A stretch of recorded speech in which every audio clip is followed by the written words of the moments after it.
Hi there, traders. This is Brad Gilbert with the FX Market Insight for Wednesday, the 18th of March. All right, now just having a look at a few of the headlines around. We're starting to see a few things sort of wash around, but the Fed, right, the impact of what they're trying to do is with the bond intervention or the quantitative easing is working, right, which means, surreptitiously interest rates are being pushed down even further. The bonds have rallied through the roof, and they're talking about unleashing more cash into the market. Now, the rest of the stuff, as far as the US election goes, it's business as usual. They're sort of cruising along.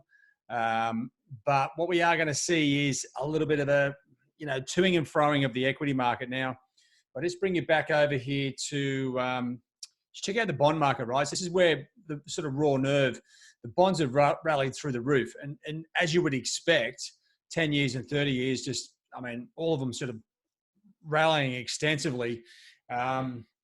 The Fed bond buying program, definitely in action. Looks like everyone's scooping up their bonds. They are, I wouldn't say they're super cheap now, and that's putting an underlying bid tone under the US dollar itself, right? Most of these other currencies like the dollar yuan just cruising sideways, and equity markets, okay, starting to feel a little bit more comfortable, just pulling back 5% from that 13% the day before. But I think there's the writings on the wall, and there's a few dudes out there that mentioned this. US Treasury's Munchin, right, warned senators that US employment could reach 20% with no action on stimulus plan. Right, this is the problem. As I mentioned yesterday, the GFC, everything was open. The borders were open, the schools were open, businesses were open. Now everything's shut down. This is where unemployment could really go nuts, and where we may see this initial euphoria of calm really explode again. So just be aware of that. I think that's a definite event that's going to happen.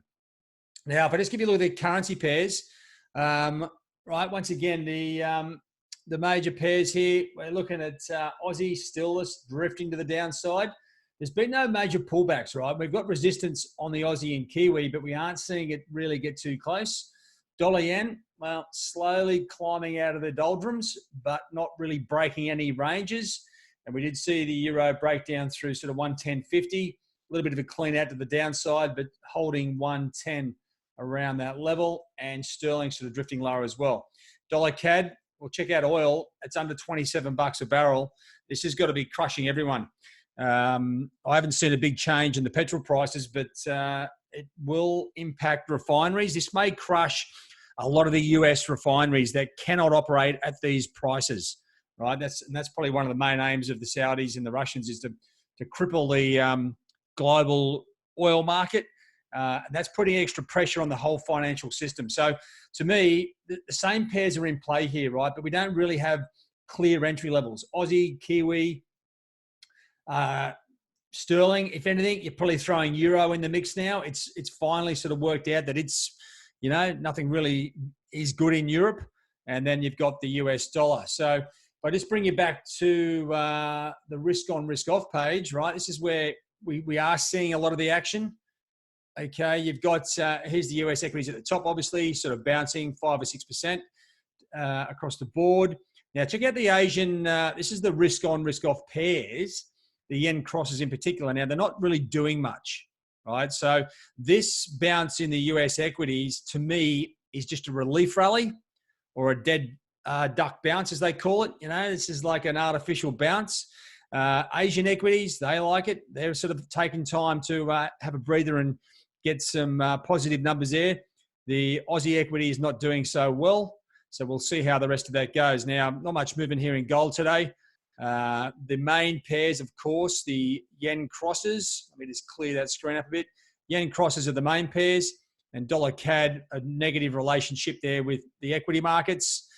As they rally, the CAD falls, and then you've got the euro with the 10-year US treasuries there as well, sort of a very high inverse relationship. So what you need to understand, now this is where trading comes from. I've spoken to a number of traders across Australia, New Zealand, and in the Asian region. What we are seeing is the moves are coming from the US, right? This is the epicenter of the financial markets. and it's now become the focal point of the rescue for the global market. So you need to be, if you're watching the currencies, you're probably only going to see them move significantly, partly in the European, but primarily in that North American session. And it's more to do with what's going on with the equity markets here, right? The US bond market, the Fed has unleashed its massive plan, stimulus plan. So that's where the moves are coming from. So if you're sitting in the Asian session, don't beat yourself up and sit there all day waiting for something to move, because it probably won't, right? We need to see what happens in the offshore markets.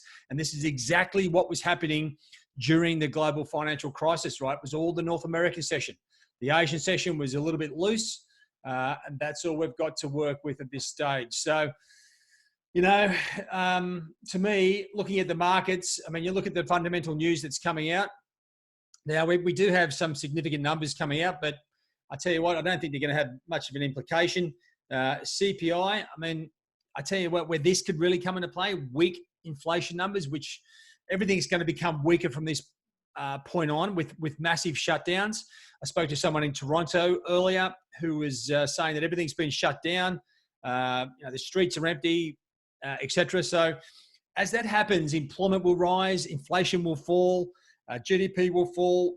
We're expecting the carnage in about 2 months, right? So you can imagine the panic now. Wait till we start to see the numbers fall off the face of the planet. So this is where we can really take advantage of the opportunities as they come up.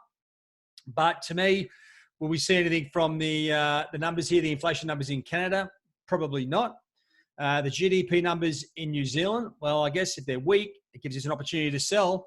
Then we've got employment numbers out tomorrow in Australia as well. So plenty of good data, but we just don't have the markets watching the numbers, right? They're watching what happens geopolitically, and that makes it very hard to trade.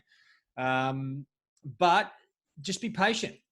The opportunities will pop up here very quickly. And as you can see, as we've seen through the week, after Monday, we got into Tuesday, now we're in Wednesday, the currencies are behaving quite nicely, right? So what we're looking for is, I'm looking at these pairs here in particular. These all have very clear direction. Dollar yen, dollar Swiss, not so much. But euro is now starting to look like a good opportunity to get short on a rally there as well. We'll just have to wait and see how it plays out. But as I said, it's difficult unless you understand the relationship between the bonds, equities, and currencies. It's going to be a tough time for you to sort of try and work out where to place that next trade. All right, guys, all the best. Have a good one. Cheerio.